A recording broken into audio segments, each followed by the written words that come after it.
दोस्तों नमस्कार, मैं विकास। आप देख रहे हैं द स्टीप इंडिया और आज हम फिर से वर्गीकरण पे चर्चा करने वाले हैं।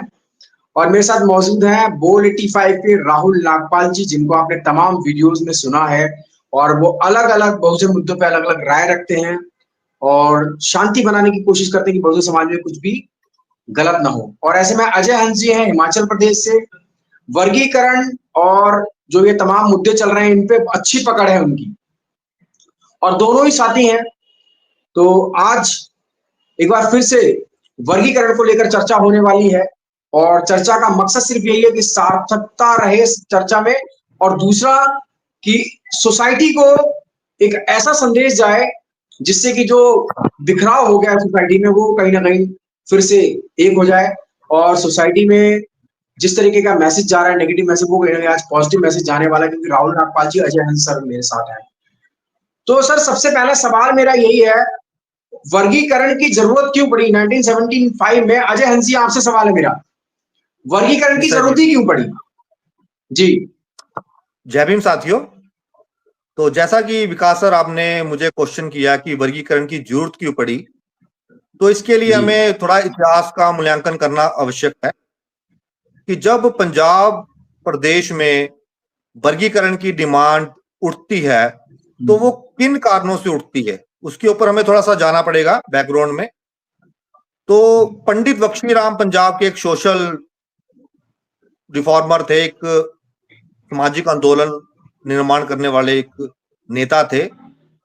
डॉक्टर अंबेडकर के साथ भी उन्होंने काम किया।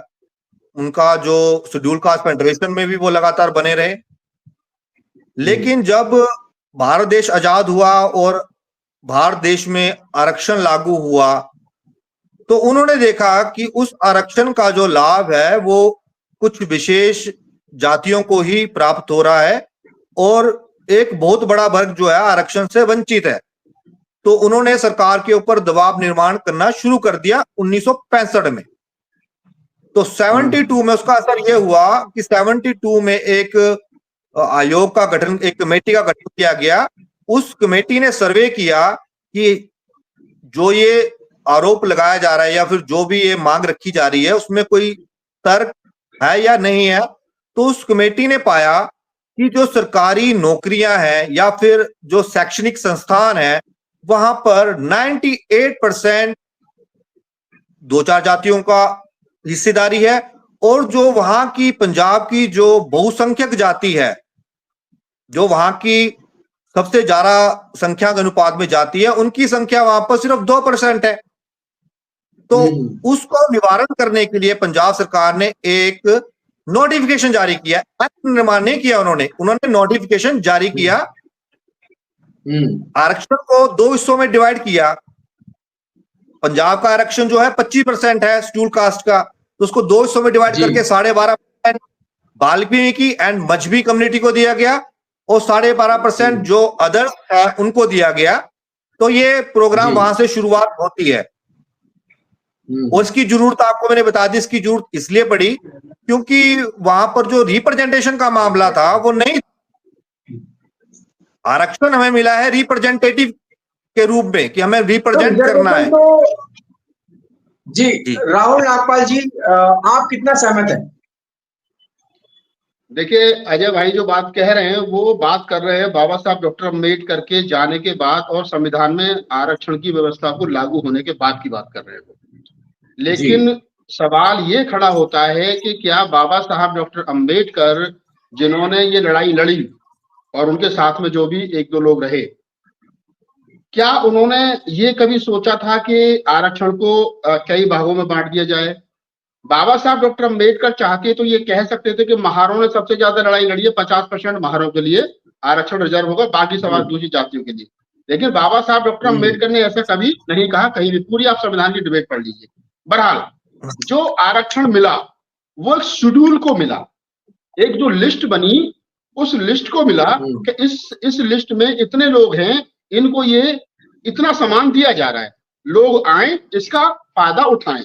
जो लोग वहां पहुंचे उन्होंने उसका फायदा उठाया, जो लोग वहां तक नहीं पहुंचे उनको पहुंचना चाहिए था, वो किन कारणों से नहीं पहुंचे, सरकार को इसकी जांच करनी चाहिए थी कि जो लोग पीछे रह गए ये क्यों नहीं पहुंच पा रहे वहां तक, ये होना चाहिए था, सरकार को ये करना चाहिए था। सरकार अपनी जिम्मेदारी से भागते हुए, मेरी आज भी मांग है अजय भाई और विकास भाई, मैं चाहता हूं कि वाल्मीकि समाज या गाड़िया लोहार या बंजारा समाज या सांसी समाज या सपेरा समाज, जो समाज कहीं ना कहीं पीछे छूट गया है, वो समाज के लिए सरकार पहले कम से कम अच्छे इंग्लिश मीडियम स्कूल की व्यवस्था करे, उनके लिए कोचिंग की व्यवस्था करे। और ये जो वर्गीकरण है ना, ये वर्गीकरण जो अभी तक किसी को कुछ मिला नहीं है, पिछले 1 महीने से 1.5 महीने से एक भी बच्चा नौकरी पर नहीं लगा। वाल्मीकि समाज का, सांसी समाज का, सपेरा समाज का, बंजारा समाज का या गाड़िया लोहार समाज का कोई नौकरी किसी को नहीं मिली। लेकिन आपस में एक ऐसी खाई बन गई है जो हमारे जैसे लोगों को पाटनी भारी पड़ रही है। उदाहरण के तौर पे बताया तो अजय भाई, जो मुझे दुख है as a activist, as a पत्रकार, अयोध्या के मंदिर में वाल्मीकि समाज की बेटी का सामूहिक बलात्कार हुआ 5-6 दिन, 2-3 दिन पहले। यहाँ पर इंटरप्ट करूंगा मैं कि आप वहां पर पर्टिकुलर कास्ट का नाम नहीं ले सकते हैं, प्लीज आप इसको दोबारा से आप रेक्टिफाई कीजिए। आपको कास्ट का सर्टिफिकेट अभी तक वहां पर इशू नहीं हुआ है, तो वो लड़की सफाई का काम करती थी, इसलिए हम ये प्रूव नहीं कर सकते कि पर्टिकुलर वाल्मीकि कास्ट से, तो इसको रेक्टिफाई कीजिए प्लीज आप। हाँ, वो बार-बार क्या नाम है, कास्ट अभी तक डिस्क्लोज नहीं हुई है, उसकी कास्ट डिस्क्लोज नहीं हुई है। हाँ, सफाई का काम करती थी, हर सफाई का काम करने वाला वाल्मीकि नहीं होता। तो पहले दिमाग में लोगों के मन मस्तिष्क में ये बात चली गई कि वो नहीं आनी चाहिए, इसको खत्म करना होगा, इसको खत्म करना होगा। मैं आपके साथ इसको खत्म करना, मैं आपके साथ आर्गुमेंट के लिए नहीं बैठा हूँ, मैं समस्याओं के समाधान के लिए बैठा हूँ। आप मेरे भाई हैं, मैं आपके साथ समस्याओं के समाधान पर बैठा हूँ, मैं बहस के लिए नहीं बैठा हूँ। तो मेरा कहने का मतलब यह है कि वाल्मीकि समाज या सफाई कर्मचारी, जिसको हम डीएस, पता नहीं कोई दूसरा नाम हम दे रहे हैं आजकल, डीएससी समाज की बेटी के साथ बलात्कार हुआ। आज उस पर जाटव चमार खामोशी के साथ बैठ के बोले तुम्हारी लड़ाई अपने आप लड़ो। बिहार के अंदर 80 घर दलितों के जला दिए गए, महादलितों के। जाटव चमार महार पासी खामोशी के साथ बैठ गया, तुम्हारी लड़ाई है लड़ो। क्या कुछ हुआ? नहीं हुआ। इससे पहले मनीषा वाल्मीकि वाला मामला था, हम सब ने मिलकर के लड़ा, उसमें हासिल हुई। बुलंदशहर के गांव कतियावली में वाल्मीकि समाज की बेटी का बलात्कार हुआ, घरों में आग लगाई गई। मैंने खुद जाकर के विजिट किया अपने दोस्तों के साथ, SC ST एक्ट में मुकदमा दर्ज कराया और हमने वो लड़ाई लड़ी। बुलंदशहर में ही एक वाल्मीकि समाज की महिला का टोकरा ठाकुर की घर ठाकुर से छू जाने के कारण प्रेग्नेंट महिला की पीट करके हत्या कर दी गई। हमने वो लड़ाई लड़ी और जीती। मेरा कहने का मतलब यह है अजय भाई और विकास भाई, ये जो खाई बन गई है ना, मिलेगा किसी को कुछ नहीं है, लिख लो। मेरी डिमांड सरकार से ये है, सुप्रीम कोर्ट से ये है कि सुप्रीम कोर्ट पहले ये तय करे कि कौन सी जाति पीछे रह गई और कितनी पीछे रह गई है। इसके लिए कास्ट सेंसस होना चाहिए, जातिगत जनगणना होनी चाहिए। चमार महार पासी मीणा कितने करोड़पति बन गए, उनको बाहर निकालो। दूसरा, जो लोग जातियां पीछे रह गई हैं, चाहे वो वाल्मीकि चाहे अन्य जातियां, उनको आगे लाया कैसे जाएगा, इस पर काम होना चाहिए। ऐसा नहीं है कि किसी मेरा छोटा भाई अगर नाली साफ करता है, गटर में उतरता है, तो मेरे छोटे भाई को कोई सीधा उठा करके DM बना देगा। उसके लिए एक एग्जाम होगा प्रॉपर, उसकी पढ़ाई पढ़नी पड़ेगी। तो मेरी एज ए पत्रकार, as a activist, Dalit activist, ये सरकार से डिमांड है कि आप वर्गीकरण कर रहे हो, कर दो, कोई दिक्कत नहीं। मुझे राहुल नागपाल को कोई दिक्कत नहीं है। और मैं तो यहाँ से बढ़कर के और एक बड़ी बात कह रहा हूँ कि आप सबसे पहले जो बैकलॉग पढ़ा है ना, जो बैकलॉग लाखों में पड़ा है, उसको भरो। उसमें उन जातियों को भरो जो जाति अब तक वहां नहीं आई है, सरकार भरे ना उसको। हम तो कह रहे हैं, मैं चमार कम्युनिटी से आता हूँ, जाटव कम्युनिटी से आता हूँ, और मैं कह रहा हूँ जाटव, चमार, महार, पासी, मीणा, ये 5-6 बड़ी जातियां, चलो इन्होंने ले लिया। लेकिन जो लोग नहीं आए हैं, उनको सरकार के पास देने का प्लान क्या है? उन लोगों के बच्चे आज भी शिक्षित नहीं है, उनके पास शिक्षा नहीं है, उनको कैसे शिक्षित किया जाएगा? बड़ा समाज है, उसके लिए इंग्लिश मीडियम स्कूल चलाने चाहिए, सरकार को स्पेशल बजट देना चाहिए। अजय भाई, आपको पता होगा, जब भारत सरकार का बजट आता था ना, तो उसमें SC ST वेलफेयर का पैसा होता था लगभग 4 लाख करोड़ रुपए। उस पर अलग से चर्चा होती थी कि SC ST वेलफेयर के लिए 4 लाख करोड़ दिया गया। आज चर्चा नहीं होती है। दिल्ली में 1200 करोड़ से ज्यादा का SC ST वेलफेयर का पैसा नहीं मिल रहा है। हमारे बच्चों के वजीफा नहीं आ रहे हैं, उनको विदेश पढ़ने के लिए स्कॉलरशिप नहीं मिल रही है, हमारे अच्छे हॉस्टल नहीं मिल रहे हैं। अरे एक आदमी के दांत हैं, जो खा सकता है उससे तो करेगा तुझे देंगे, तेरे दांत हैं, और जिसके दांत नहीं उससे करेगा तू अखरोट फोड़ के दिखा। अरे भाई, पहले उसके दांत तो लगा दो, तभी तो वो अखरोट फोड़ेगा। मैं वर्गीकरण के खिलाफ नहीं हूं, लेकिन मैं ये कह रहा हूं कि पहले जिसको तुम खिलाना चाह रहे हो उसको दांत लगाओ। मेरी सिर्फ इतनी सी सलाह है, और आपस में लड़ने की जरूरत नहीं, प्यार से रहने की जरूरत है। अभी देखिए सर, आपने जो भी एलिगेशन अभी लगाए हैं, कुछ एलिगेशन लगाए हैं, मैंने नोट किए हैं। एक तो आप कह रहे हैं कि आपने एक्टोसिटीज पे बहुत काम किया, एक्टोसिटीज पर, है ना? तो एक्टोसिटी पर काम करना और एक्टोसिटी ना हो उस पर काम करना, दोनों में डिफरेंस है। बिल्कुल। आप एक्टोसिटी पे काम कर रहे हो कि एक्टोसिटी होगी, आप उसके बाद एक्टोसिटी पर पहुंच रहे हो। हम लोग वो काम करते हैं कि एक्टोसिटी हो ही ना। जिस क्षेत्र में अम्बेडकराइट मूवमेंट खड़ी हो जाती है, वहां किसी की हिम्मत नहीं है कि वो वहां पर कोई एक्टोसिटी करे। तो हमें सबसे पहले तो अपना मॉडल चेंज करना होगा, एक्टोसिटी पर ना लड़ते हुए एक्टोसिटी ना हो। भाई एक सेकंड रोक रहा हूं आपको, आप भाई हमारे, मैं आपसे कह रहा हूं कि आज तक आजादी के 75 साल के बावजूद भी दलितों पर एट्रोसिटी ना तो रुकी थी, ना रुकी है और ना रुकेगी। आप भी यही रहोगे और मैं भी यहाँ रहूंगा। हम जितना मर्जी भाईचारा कर लें, जितना मर्जी समतामूलक समाज बना लें। जब मैं IAS होने के बाद भी मेरी जाति मेरे साथ जाती है, साला देश के अंदर राष्ट्रपति होने के बाद भी मेरी जाति मेरे साथ जाती है, तो एट्रोसिटी रुक कहाँ रही है? रामनाथ कोविंद को पूजा नहीं करने दी जा रही है, वर्तमान राष्ट्रपति को मंदिर के गृह क्या नाम है उसमें नहीं घुसने दिया जा रहा है। तो आप और मैं कैसे कह देंगे कि एट्रोसिटी नहीं होगी? एट्रोसिटी होगी, ये सच्चाई है, लेकिन उस एट्रोसिटी ना हो इसके लिए काम किया जाए। तो समाज को मजबूत करना चाहिए और जो लोग एट्रोसिटी करें उनको सजा दिलवानी चाहिए, ताकि वो कल को दोबारा ऐसी घटना ना करें। ये कानून है हमारे पास, उस कानून का हम करती हैं। नहीं सर, मेरे को एक बार क्लैरिफाई करने दो। अभी इन्होंने कहा कि इनकी तरफ से क्वेश्चन राइज हुआ है कि स्पेशल स्कूल्स निर्माण किए जाएं डिप्राइव्ड शेड्यूल कास्ट के लिए। तो कॉन्स्टिट्यूशन में जब तक रिजर्वेशन डिप्राइव्ड जो सेक्शन को लिए अलग से वर्गीकरण नहीं होता है, तो कॉन्स्टिट्यूशन में ऐसा कोई प्रोविजन नहीं है कि किसी पर्टिकुलर कास्ट के लिए कोई स्पेशल प्राइज है। मेरी बात सुनिए, मैं आपकी बात का जवाब दे रहा हूँ। आप गलत दिशा में इस डिबेट को ले जा रहे हो अजय भाई। संविधान में संशोधन करने की कोई जरूरत नहीं है। जब वर्गीकरण संविधान के आर्टिकल 341 के खिलाफ है, ये मैं कह रहा हूँ, प्रूफ कर सकता हूँ। पूरी संविधान की डिबेट पढ़ लीजिए। दूसरी बात नहीं, आप क्लैरिफाई कीजिए प्लीज, आप कैसे आर्टिकल 341, अजय भाई सुनिए ना, आर्टिकल 341 में क्या एक शेड्यूल है, एक लिस्ट है। उस लिस्ट में एक परिवार है, उस परिवार को इतना सामान दिया गया, वो खाएगा उस परिवार उस सामान को। उसमें ये नहीं कहा गया कि बड़े वाले को ज्यादा मिलेगा, छोटे वाले को कम मिलेगा, जो बाद में आएगा उसको कम मिलेगा। ऐसा बंटवारा नहीं है, जो वहां तक पहुंच जाएगा वो उसको ले लेगा। तो वो शेड्यूल है, उसमें कोई नहीं है। लेकिन अगर आज सुप्रीम कोर्ट ये कहता है आर्टिकल 340 के खिलाफ जाकर के, संविधान के डिबेट के खिलाफ जाकर के, कि नहीं हम तो इसमें लिस्ट बनाएंगे, हम तो इसमें कहेंगे इतना इसको दो, इतना इसको दो, इतना इसको दो, तो भाई या तो वो संविधान निर्माता पागल थे या आप ज्यादा कन्वर्ट हो गए हो। सर अगर हम यहाँ पर बहस करके पहले, अगर आप देखो एक वक्त सुना रहे हो, आप वही बात बोल रहे हो जो आप पहले लगातार इस वीडियो में बोल चुके हो विकास सर, लेकिन आप दूसरा पहलू को बोलने का मौका नहीं दे रहे। आप कह रहे हो 341 आर्टिकल जो है, मैं तो पूरा विकास सर लिसन, 341 जो आर्टिकल है वो आप कह रहे हो कि वो परमिशन ग्रांट नहीं करता वर्गीकरण की, आप ये कह रहे हो। जबकि 341 जो आर्टिकल है वो सिर्फ इस आर्टिकल में ये कहता है कि राष्ट्रपति को उस सूची में किसी को शामिल करना या किसी को बाहर करने का अधिकार सुरक्षित करता है राष्ट्रपति को। तो वर्गीकरण में ना तो किसी को बाहर किया जा रहा है, ना ही किसी को अंदर किया जा रहा है। तो सेकंड पॉइंट यहां पर आता है रिजर्वेशन। रिजर्वेशन सेंटर का सब्जेक्ट नहीं है, स्टेट सब्जेक्ट है।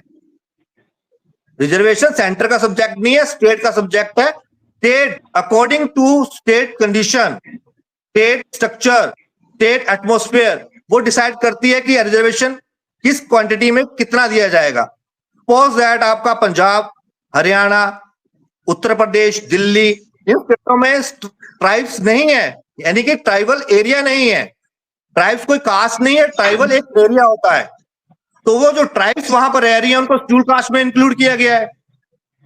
तो जब शेड्यूल कास्ट में इंक्लूड हुई तो उनको शेड्यूल कास्ट का बेनिफिट मिल रहा है, अदरवाइज वो तो है तो ट्राइब्स में हो। आप उसको 341 आर्टिकल के अकॉर्डिंगली देखेंगे तो वो जातियां ट्राइब्स में आती हैं, लेकिन स्टेट में वो शेड्यूल कास्ट का बेनिफिट्स ले रही हैं। तो हमें समझने की जरूरत है, हम सिर्फ एक पक्ष को दिखा रहे हैं। आप कह रहे हो, लिसन सर लिसन, अब आप कह रहे हो कि जिनके दांत नहीं है उनको खाने के लिए दिया जा रहा है। आपने गुरनाम सिंह आयोग की रिपोर्ट पढ़ी? मैंने सारी रिपोर्ट पढ़ रखी है भाई साहब, तो और बड़े सम्मान के साथ पढ़ी है। सर मेरा क्वेश्चन लीजिए, अगर गुरु नानक सिंह अय्यर की रिपोर्ट आपने पढ़ी है, तो 94 के बाद ऐसा क्या हुआ कि जिनके दांत नहीं थे वो 51% सी क्लास में आ गए और 51% बी और ए क्लास में आ गए, और उससे पहले वो सिर्फ 8% और 2% थे। तो जिनके दांत नहीं थे वो दांत नए कहां से निकल कर आ गए? अजय सर, सर, ये जो एलिगेशन हम पर लगा रहे हैं कि हम पढ़ते नहीं है, ये बिल्कुल फाल्स स्टेटमेंट है सर।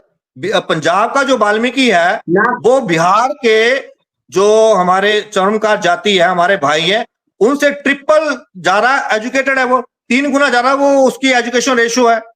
तो आंकड़े तो देखो सर, आप यूपी को आधार बनाकर पूरे देश के आंकड़े नहीं दिखा सकते हो। आप पंजाब को आधार बना करके पूरे देश का वर्गीकरण नहीं कर सकते। पंजाब हरियाणा, पंजाब और हरियाणा को बीच में लाते हो, और मैं कह रहा हूं आपसे कि पंजाब और हरियाणा में जो मेहतर समाज है, जो वाल्मीकि समाज जिसको हम कह रहे हैं, उसकी पॉपुलेशन ज्यादा है, मैं मान सकता हूं, लेकिन बाकी देश में क्या स्थिति है वो भी आपको समझनी पड़ेगी।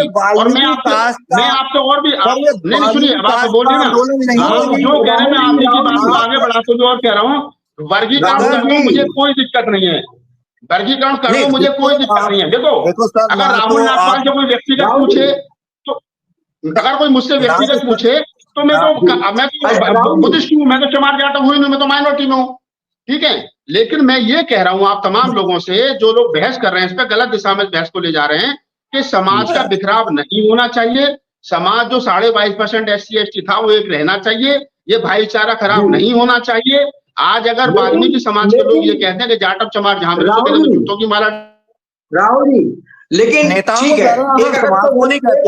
को अगर हम जूतों की माला पहना रहे हैं या फिर उनको हम विरोध कर रहे हैं, वो हमारा फंडामेंटल राइट है। हम किसी भी पॉलिटिकल पार्टी का विरोध कर सकते हैं, और किसी भी पॉलिटिकल पार्टी का विरोध करना जाति का विरोध नहीं होता है, इसको आपको समझना पड़ेगा। का विरोध करोगे, समाज का विरोध करोगे, हम पॉलिटिकल पार्टी का विरोध करेंगे, पॉलिटिकल लीडर्स का विरोध करेंगे। अगर जंतर मंतर पर कोई व्यक्ति ये कहता है कि जाटव चमार समाज का आदमी जहां मिलोगे गले में जूते की माला डालो, तो ये इसको आप ये बर्दाश्त करने योग्य बात है क्या? बिल्कुल इस पॉइंट को बिल्कुल मैं कंडम करता हूँ, बिल्कुल विरोध करता हूँ। किसी जाति विशेष के खिलाफ नहीं है, जो बिहार में जाति है। मैं बात कर देता हूँ, मैं चाहता हूँ वर्गीकरण हो, ठीक है, मुझे कोई दिक्कत नहीं है, वर्गीकरण सरकार करना चाहती कर दे, लेकिन सबसे पहले वाल्मीकि समाज या अन्य समाज को उस लायक बनाए कि वो उसका लाभ ले सके, अकेले पंजाब और हरियाणा नहीं, पूरे देश के अंदर। सुन लीजिए अगर, और एक बात और कह रहा हूं मैं आप लोगों से, एक बात और कह रहा हूं, आप इस बात को भी ध्यान रखना, इस बात की क्या गारंटी है कि जैसे आज कहा जा रहा है कि जाटव चमार ज्यादा खाके, महार मिला ज्यादा खाके, हमको नहीं मिला, कल को वाल्मीकि समाज के खिलाफ वर्गीकरण होने के बाद में बंजारा, गाड़िया, लोहार, सपेरा, जो अन्य जातियां वो ये नहीं कहेंगे कि वाल्मीकि ज्यादा खाके एक और वर्गीकरण करो। इस बात की क्या गारंटी है? बिल्कुल वो कंडीशन आएगी after 40 years, after 30 year, after 20 year, वो स्थिति आएगी जब जो वाल्मीकि कम्युनिटी है या धानुक है या फिर हमारा जो और भी हमारी एक्सेट्रा कम्युनिटीज हो सकती है, जो अपग्रेड करेगी, जो ऊपर उठेगी, तो उसके लिए हमें तैयारी पहले से करनी होगी। हम तो आज भी तो वो तैयारी है भाई, अभी कर लो ना यार, वो तैयारी अभी कर लो, क्यों अलग जा रहे हो? तो सर अभी देखो, अगर आप रिसेंटली अगर यूपीएससी का एग्जाम है, अगर हमारी 400 सीट रिजर्व है, वहां पर 350 एक पर्टिकुलर कास्ट के अगर चयनित हो रहे हैं, तो बाकी कहां से पहुंचेंगे, कहां से आएंगे?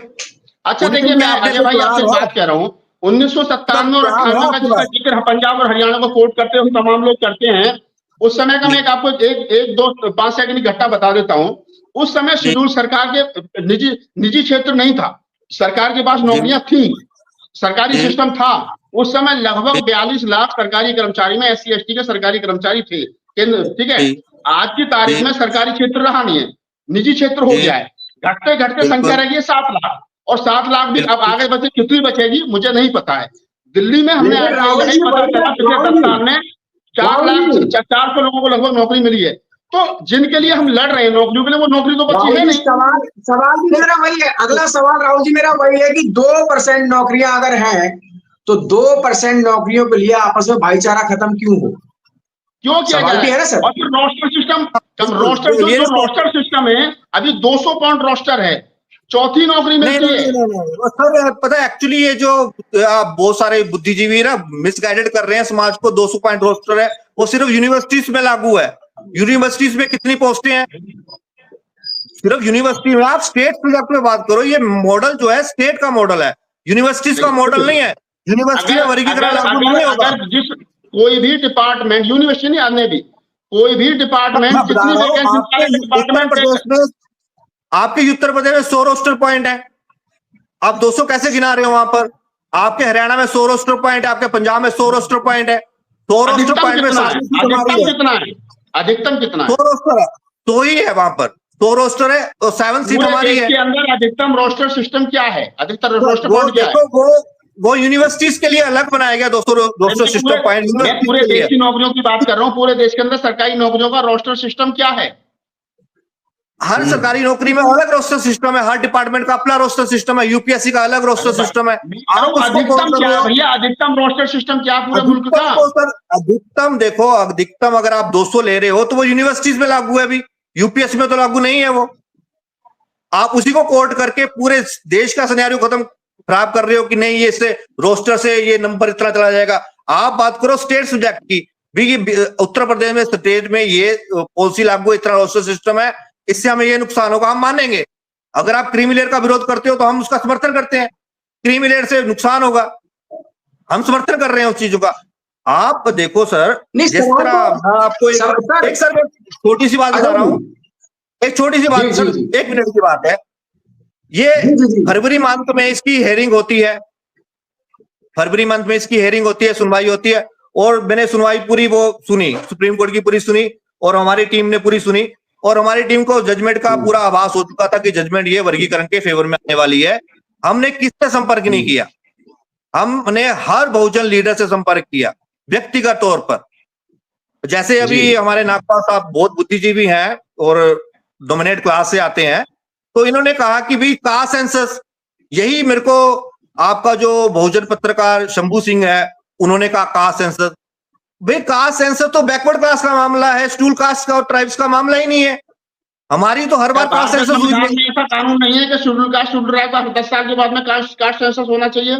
10 साल में मैं बिल्कुल आपकी बिल्कुल आप सहमत हूं, लेकिन 10 साल में हमारी इंक्रीमेंट कितनी हो जाएगी, कितना इंक्रीज कर जाएंगे? 1%, 2%, मैक्सिमम 1 या 2% का हेरफेर हो सकता है। कहने का मतलब ये है कि जो भी है वो क्लियर होना चाहिए। दूसरी चीज ये है कि आप जो बात करो, मैं आपकी बात का समर्थन कई पॉइंटों पे कर रहा हूं, लेकिन जब तक आपस में बैठेंगे नहीं तब तक बात बनने वाली नहीं है। मैं अपनी बात कहता रहूं, आप अपनी बात कहते रहो। चंद्रशेखर ने 50,000 आदमी दिल्ली में बुलाकर के वर्गीकरण के खिलाफ रैली कर दी। समाज जनता हम भी देखो, आज मैं आपके साथ अगर डिबेट में आया हूँ, उसका यही है कि हम अपनी बात को संवाद करें। 1 मिनट, ये जो 1 अगस्त को जजमेंट आई, 12 बजे के करीब जजमेंट आई, प्लीज 1 मिनट मेरी बात को सुन लीजिए, भूल जाऊंगा मैं। 1 अगस्त को जजमेंट आती है, 1 अगस्त को 12 बजे के करीब जजमेंट आती है। 565 पेजों की जजमेंट है वो, और चंद्रशेखर रावण प्लस इंक्लूडेड हमारी आदरणीय बहन जी, वो विद इन 1 आवर उसका विरोध कर देते हैं बिना जजमेंट को पढ़े। हमारे कुछ पत्रकार अपने आप को मानते हैं, उन्होंने शाम तक 4 बजे तक उसके विरोध में आर्टिकल्स डाल दिए, वीडियो डाल दिए। तो जब आपने किसी चीज को चिंतन मंथन किया ही नहीं, तो समाज में तो आपने जहर पहले ही घोल दिया। आपको सोचना चाहिए था। मायावती जी स्पष्ट रूप से कह चुके हैं जो वर्गीकरण के समर्थन में वो मेरी पार्टी से चला जाए, तो उनपे हम टिकट टिप्पणी नहीं कर सकते। चंद्रशेखर जी कह चुके हैं मैं वर्गीकरण के खिलाफ हूं। अगर हमारे समाज की आपको इतनी ही चिंता है तो 10% जब सवर्णों को अलग से दे सकते हो तो हमें भी 10% अलग से दो उस समाज के लिए, तो वो अपनी जगह ठीक है। नहीं तो मैं मायावती ना चंद्रशेखर का फिर वक्ता हूं। मैं और आप दोनों भाई हैं और हम एक समाज के एक बड़े बुद्धिजीवी, हमारी जिम्मेदारी बनती है समाज को बिगड़ने तो रोकना। मेरा कहने का मतलब अजय भाई ये है, अंततः मेरा कहने का मतलब है कि कैसे होगा, इसको क्लियर कीजिए अजय जी, क्लियर कीजिए।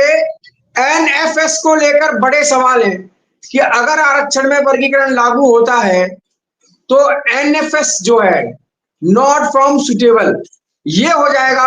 ये भी एक भ्रम है, पूरी सोसाइटी में ये भी एक भ्रम है।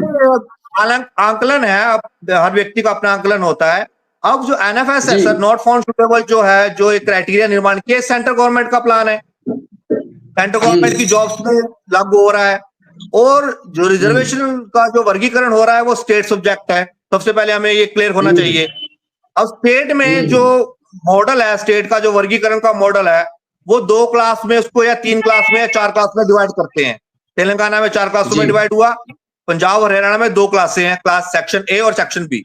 उसमें क्या क्राइटेरिया है, अगर सेक्शन ए की सीट वैकेंट हो जाती है तो सेक्शन बी से उसको भरा जाएगा। अगर वैकेंट हो जाती है तो सेक्शन ए से भरा जाएगा। तो स्टेट में ये एनएफएस वाला मुद्दा नहीं है। ये एनएफएस वाला जो मुद्दा घुसाया जा रहा है वर्गीकरण के बीच में, ये समाज को गुमराह करने का कार्यक्रम है। जब ये सब्जेक्ट ही स्टेट का है तो हमें स्टेट पर ही चर्चा करनी चाहिए, और ये लागू नहीं होने वाला है। आप अगर हम सोचें कि ये लागू हो गया है, ऐसे लागू नहीं होगा। जिन स्टेटों में जो डिप्राइव्ड क्लास जो है वो आंदोलित होगी, वो स्टेट लागू करवा सकते हैं, और जिन स्टेटों में डिप्राइव्ड क्लास इसकी मांग नहीं करेगी वहां लागू नहीं होगा। तो ये जो ये जहर घोला गया है ना समाज के अंदर, ये पॉलिटिकल लीडर्स के द्वारा घोला गया है। अगर हमारे लीडर्स जो है, जो एक बयान जो है अजय जी, राहुल जी से एक सवाल है। राहुल जी, आपका भी एक बयान है, क्योंकि जिस दौर में 1 अगस्त से जो लगातार बयानबाजी चल रही थी तमाम नेताओं की, जो बड़े बड़े बुद्धिजीवी थे उन लोगों की चल रही थी, आपकी तरफ से भी कुछ ऐसा सुनने में आया था कि जो आप लगातार 2 अप्रैल के बच्चों की बात कर रहे थे कि 2 अप्रैल के आंदोलन में जो 13 से 14 बच्चे मारे गए थे वो सारे एक ही जाति के थे। जाति का नाम लेना नहीं चाहूंगा। तो राहुल जी, हमारे बड़े भाई, मैंने ये कहा था कि उसमें 12 से 13 जमात थे, एक अन्य जाति का था, मुझे उसका पता नहीं, मुझे बाद में पता चला वो वाल्मीकि समाज का था। राहुल जी, एक सवाल पहले सुन लीजिए। तो जो आप लगातार बोलते 13 से 14 बच्चे जो है वो एक ही उसके थे, तो अगर हम इस तरीके का बयान देंगे तो आपको नहीं लगता समाज में खाई बढ़ेगी? जो बहुजन एकता थी वो कहीं ना कहीं खत्म हो रही है। मैं विकास भाई स्वीकार करता हूं कि वो बयान नहीं थी, लेकिन अब आप मुझे बताइए कि जब मैं ये कह रहा हूँ, जब वाल्मीकि समाज के मेरे बहुत सारे मित्र आज भी मेरे साथ हैं, अभी भी क्या नाम है, अशोक भाई हैं हमारे, क्या नाम है, वो मेरे साथ थे, वाल्मीकि समाज के, मेरे घर तक आने जाने, वो हमें सुनते हैं, हमारे साथ बैठते उठते, वो कह रहे भाई साहब बात वो है कि पढ़ाओ बच्चों को, पढ़ाओ पहले। अब मैंने अगर उसमें ये कहा कि अगर एक दिल्ली में सफाई कर्मचारी को 50-60 हजार मिलते हैं, उसकी मिसिस को भी 50-60 हजार मिलते हैं, 1-1.25 लाख रुपए मिलने के बावजूद भी आप अगली नस्ल को नहीं पढ़ा पा रहे हो, तो फिर कैसे बात चलेगी? बाबा साहब डॉक्टर अम्बेडकर की जो मूवमेंट है वो सेल्फ रेस्पेक्ट की मूवमेंट है। हम 1.25 लाख रुपए लेने के बाद भी दिवाली के अगले दिन किसी सवर्ण के घर के सामने जाकर के खड़े हो जाते हैं कि लाओ दिवाली दे दो, या हमारे जवान बच्चे नालियों में उतर रहे हैं तेल पर शरीर लगा करके, या हमारे जवान बच्चे मोटरसाइकिल पर हमारे जो मवेशी जानवर पाल रखे हैं उनके लिए शादी ब्याहों से उठा करके खाना ला रहे हैं। तो भाई सबसे पहला सवाल यह है कि हमको ये काम छोड़ना पड़ेगा, शिक्षा की तरफ जाना पड़ेगा। मेरा कहने का मतलब ये था। वो कुछ लोगों को बुरा लगा, जो पढ़े लिखे वाल्मीकि उनको ठीक लगा, बोले राहुल भाई आप बिल्कुल ठीक कह रहे हो। तो मेरा कहने का मतलब है, पहली बात मैं वही कह रहा हूँ कि पढ़ाई जरूरी है। बाबा साहब ने कहा शिक्षित बनो, संगठित रहो, संघर्ष करो। और बाबा साहब डॉक्टर अम्बेडकर ने कहा था कि जिन कामों की वजह से आपसे लोग घृणा करते हैं उन काम को छोड़ दो। सर डॉक्टर अम्बेडकर ने तो ये भी कहा था गाँव छोड़ दो। आपने गाँव मानी उनकी बात? आपने डॉक्टर अम्बेडकर को कोट कर रहे हो पढ़ने के लिए, गाँव छोड़ने के लिए भी कहा था। देखो सर, किसी भी कम्युनिटी आपने छोड़ा, समाज ने तो नहीं छोड़ा ना। समाज को संदेश दीजिए। अगर आज अजय भाई अगर भारी संख्या में चमारों ने खाल निकालने का काम छोड़ा, महारों ने पशु खाने का काम छोड़ा, तो वो कहीं ना कहीं मूलधारा में शामिल हुए। गांव छोड़े सर, गांव छोड़ने के लिए डॉक्टर अम्बेडकर ने कहा था गांव छोड़ो। आप महानगरों का सर्वे करिए, जिसकी नौकरी लगी वो गांव में आया, उसके 2 छोटे भाई गांव में रहते तो उसने आकर के बिजनेस करा दिल्ली में। सर एक्चुअली आप सर्वे वाल्मीकि समाज से कहता हूँ, तुम धनिया बेच लो, मिर्च बेच लो, अदरक बेच लो, सब्जी बेच लो, कबाड़े का काम कर लो, कुछ भी कर लो, लेकिन सफाई का काम बंद कर दो। कहने के लिए आसान है। अभी देखो जैसे जैसे एजुकेशन रेशियो बढ़ती है किसी भी सोसाइटी में, उसमें चेंजेस आने स्वाभाविक है। और जो रिजर्वेशन है सर, वो एजुकेशन के लिए है। हम उसको बोलते हैं नौकरियों के लिए नहीं, एजुकेशन के लिए रिजर्वेशन है। इस बात को समझना पड़ेगा। अगर एजुकेशन अगर तभी इंक्रीज होगी तब हमें एजुकेशन। सवाल है कि एससी की 1108 जातियां हैं, और एसटी की 705 और ओबीसी में 3735 जातियां हैं। तो डॉक्टर अंबेडकर के बाद सभी जातियों में रिप्रेजेंटेशन क्यों नहीं हो पाया? डॉक्टर अंबेडकर के बाद हाँ जी, सभी जातियों में रिप्रेजेंटेशन क्यों नहीं हो पाया? उनकी भागीदारी क्यों नहीं हो पाई उस तरीके से? बाबा साहब डॉक्टर अंबेडकर ने, विकास भाई, कहीं ये नहीं कहा है कि चमारों के लिए आरक्षण है, महारों के लिए आरक्षण है, पासियों के लिए आरक्षण है, वाल्मीकियों के लिए आरक्षण है, माताओं के लिए कहीं नहीं कहा। उन्होंने कहा कि ये जाति है, एक लिस्ट है, इन जातियों को एक लिस्ट बना दी गई है, इनके लिए इतना कोटा, इतना बजट सरकार देगी और इनके विकास के लिए पैसा खर्च करेगी। ये बाबा साहब डॉक्टर अम्बेडकर एक दूसरे कार्यक्रम है। अब जो जाति आ गई वो सुनिए भाई, जो जातियां आ गई उन लोगों को लाभ मिला। जो जातियां आज तक नहीं आ पा रही हैं या उनको उससे कोई लेना देना ही नहीं है, मतलब ही नहीं है, उसको आप कैसे शामिल करोगे? ये प्लान बनाओ, उसको वहां तक लाने के लिए क्या साधन है, ये प्लान बनाओ। जो लोग आदमी बाबा साहब डॉक्टर अम्बेडकर के विचार के विरोध हैं और वो जातियां उन्हीं संगठनों में जा रही है, चाहे वो हिंदू रक्षा दल है, बजरंग दल है, आरएसएस है, वही जा रही है। और वही जातियां फिर ये कहें कि हमें नहीं मिला, तो भाई मिलने वालों देने वालों के साथ तुम लोग बैठ कर क्या बोली फिर हो? तुम्हें कहीं तो कुछ पैसा मिलता वहां से। बिल्कुल संघ में सबसे ज्यादा कौन सी शेड्यूल कास्ट की जाति एक्टिव है संघ में? हमें करना होगा। मेरा सवाल आपसे यही है, शेड्यूल कास्ट की बात नहीं कर रहा, ओबीसी की बात कर रहा हूँ। जो मेन ओबीसी वो सारे के सारे आरएसएस में जा रहा है, किसी भी पॉलिटिकल पार्टी में जा रहा है। सर, किसी भी पॉलिटिकल पार्टी में शेड्यूल कास्ट की कौन कौन सी जातियां सबसे ज्यादा एक्टिव है, सबसे ज्यादा सांसद है, सबसे ज्यादा एमएलए हैं, सबसे ज्यादा पार्षद हैं, सबसे ज्यादा विधायक हैं, वो सर्वे होना चाहिए।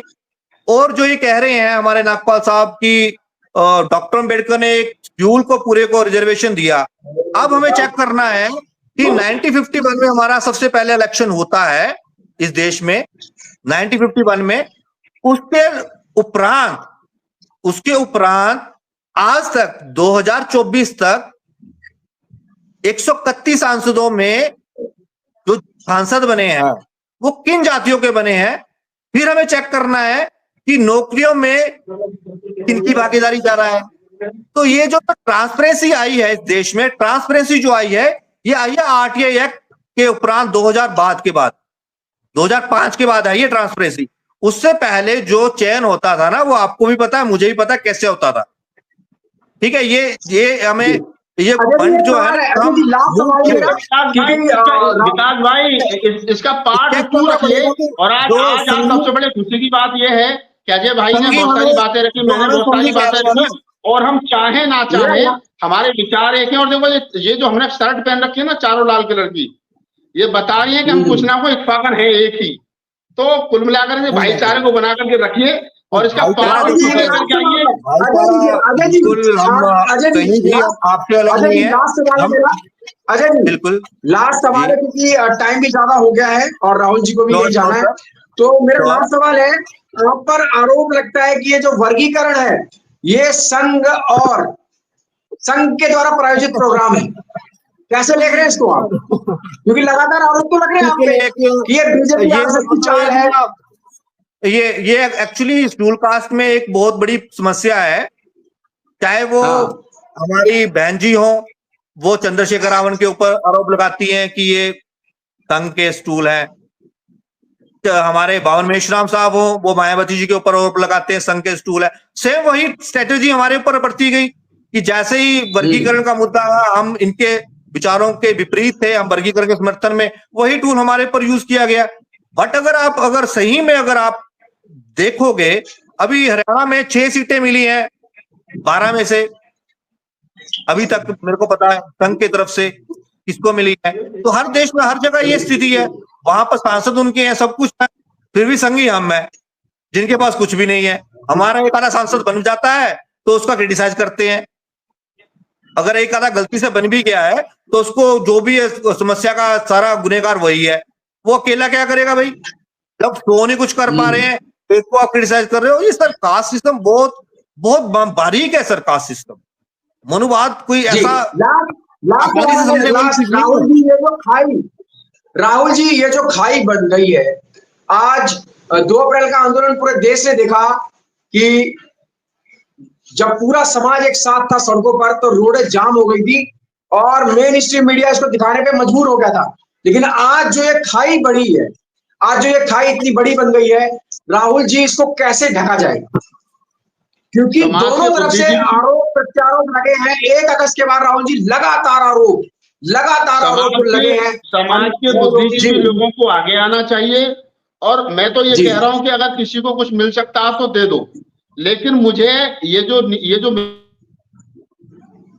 रहा है, लिहाजा फिर भी मैं कह रहा हूं कि समाज के बुद्धिजीवी लोगों को आगे आना चाहिए और आगे आकर के समस्या का समाधान करना चाहिए। ठीक है, जिनको ये लगता है कि इससे किसी को कुछ मिलने वाला नहीं है, उनको क्लियर करना चाहिए। और जिन लोगों को लगता है कि हमें इसका बहुत बड़ा फायदा हो जाएगा, उन लोगों को मिलना चाहिए। लेकिन मेरी एज एक्टिविस्ट ये राय है अंत में कि मेरी सलाह है दोनों पक्षों को और सरकार को, सुप्रीम कोर्ट को भी, कि वो सबसे पहले उस समाज को आगे लाने के लिए अच्छे स्कूल, अच्छे फंड की व्यवस्था करे। एक अच्छा फंड होना चाहिए जिससे वो समाज पढ़ लिख करके आगे आ सके। और दूसरी चीज मैं यहाँ पे बता देता हूँ कि जो लोग इसका विरोध कर रहे हैं उनको भी चाहिए कि चीजों को समझिए, वो तुम्हारे भाई है, कोई पाकिस्तान या बांग्लादेश या कहीं अमेरिका से नहीं आए, वो भी हमारा हिस्सा है। अगर हमारा भाई थोड़ा सा पीछे रह गया तो उसका हाथ पकड़ करके आगे खींचना चाहिए, उसको मूल धारा में शामिल करना चाहिए। तीसरी बात, जो समाज शामिल होना चाहता है उसको भी खुद से प्रयत्न करना चाहिए कि वो कैसे शामिल होगा, उसको भी रास्ता अपनाना चाहिए। अंत में मेरी बस यही आपसे अपील है। जी और ये जिम्मेदारी तमाम यूट्यूब चैनल की भी है। हम बिल्कुल राघपाल साहब की बात पे बिल्कुल सहमत है। भाईचारा बनना चाहिए और हमने इसका प्रयास किया है। हमने ऐसा नहीं कि हमने इसका प्रयास नहीं किया।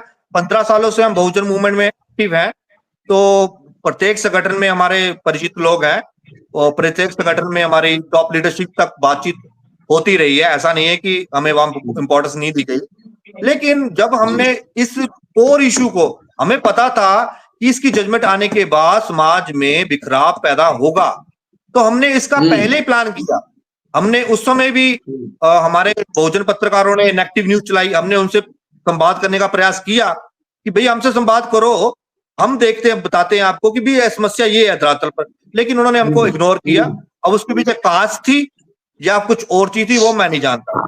तो हमने प्रयास किए हैं। तो अजय भाई पहले दिन से कहा और आज भी कह रहे हैं कि वाल्मीकि समाज को चाहिए कि वो अपने पत्रकार भी पैदा करे। इस बात से क्लियर हो गया है कि जब वाल्मीकि समाज में हमारे भाई विकास चौहान और जो 2 एक लोग हैं, उनको चाहिए कि 100-200 वाल्मीकि समाज के पत्रकार भी अब होने चाहिए।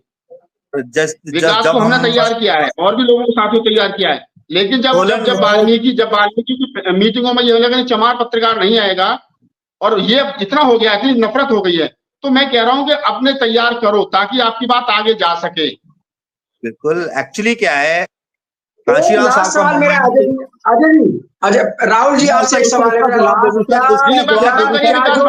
कह रहा मुझे खाना खाना है। बस 1 मिनट, लास्ट सवाल मेरा ये है, क्या आप मानते हैं राहुल जी कि शीर्ष पे बैठा हुआ नेतृत्व की बयानबाजी से बहुजन समाज में बिखराव हुआ है? क्या शीर्ष पे बैठे बहुजन समाज के नेतृत्व की बयानबाजी से? मैं इसको 100% स्वीकार करता हूं कि हमारा शीर्ष नेतृत्व, चाहे तो इंटेलेक्चुअल वर्ग जाटव चमार बाहर मीणा कम्युनिटी का, पासी कम्युनिटी का था, चाहे वाल्मीकि और अन्य कम्युनिटी का था, वो इंटेलेक्चुअल वर्ग एक साथ बैठता तो समस्या नहीं होती। दूसरा, हमारा जो बड़ा नेतृत्व, चाहे मायावती हो चाहे चंद्रशेखर है, उनको भी चाहिए था कि वो भी आपस में बैठ करके डिस्कस करते और एक पंचायत करते, फिर बताते कि इसको कैसे लागू करवाना और क्यों नहीं करवाना है, तो शायद बेहतर होता। ये मेरा अपना मानना है। चलिए सर, लास्ट 20 सेकंड आपके पास अपनी बात रखिए। लास्ट 20 सेकंड है जी। मेरा सर ओपिनियन ये है कि ये जो बहन जी और चंद्रशेखर रावण जी की जो आपसी संघर्ष है, ये उसका परिणाम है। ये दोनों लीडर्स का जो जाटव वोट बैंक के ऊपर जो दोनों की नजर है, वो उसके कारण ये सारा डिस्प्यूट क्रिएट हुआ है। अदरवाइज ये डिस्प्यूट नहीं होना था। तो मौजूद थे राहुल नागपाल जी, बोल 85 के पत्रकार हैं, चीफ एडिटर हैं, अजय हंस जी सोशल एक्टिविस्ट हैं, और दोनों लोगों की आपने बात सुनी है। आप क्या समझते हैं, तमाम चीजों को अपनी राय कमेंट में जरूर दें। और दोस्तों, जो एक खाई बढ़ गई है बहुजन समाज में, जो खाई एक बड़ी खाई बन गई है, वो कहीं ना कहीं आज राहुल नागपाल जी के बयानों से, अजय हंस जी के बयानों से वो जरूर कहीं ना कहीं पूरी होगी। और आने वाले वक्त में फिर हम राहुल जी को लेकर आएंगे इसी चैनल पे तमाम बहुजन मुद्दों पर। तब तक के लिए आप देखते रहिए जस्ट टीवी इंडिया।